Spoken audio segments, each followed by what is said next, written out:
I'm not going to be returning to Zimbabwe.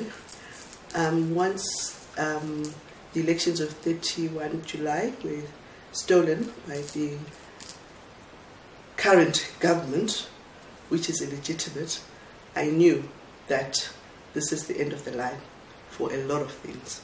End of the line for the people of Zimbabwe, because their will has not been done once more again.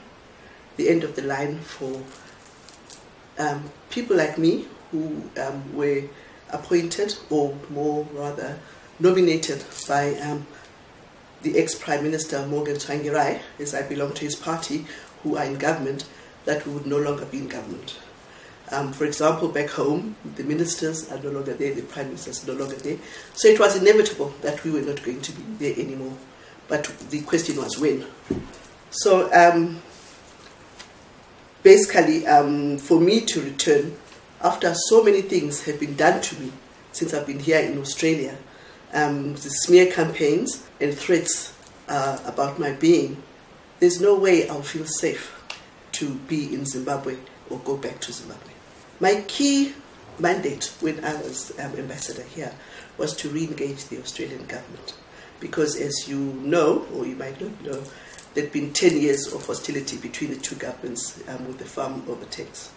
So with the new unity government which came into being, which resulted in people like me being appointed to ambassadorship, my mandate was to re-engage the Australian government.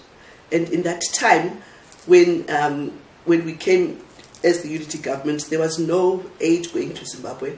By the time I finished my mandate, 25% of the total Africa budget was going, Africa aid, development aid budget was going to Zimbabwe, thanks to my efforts and to that re-engagement exercise, of course, with everyone else.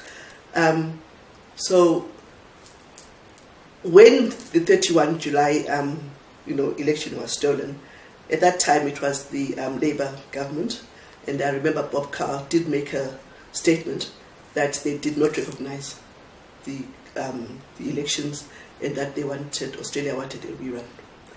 And with this new government, they have not actually per se made a statement.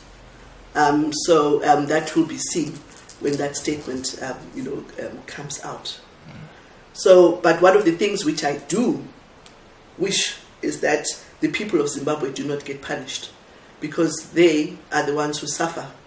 As there is an African saying which says that when two elephants fight, the grass gets trodden.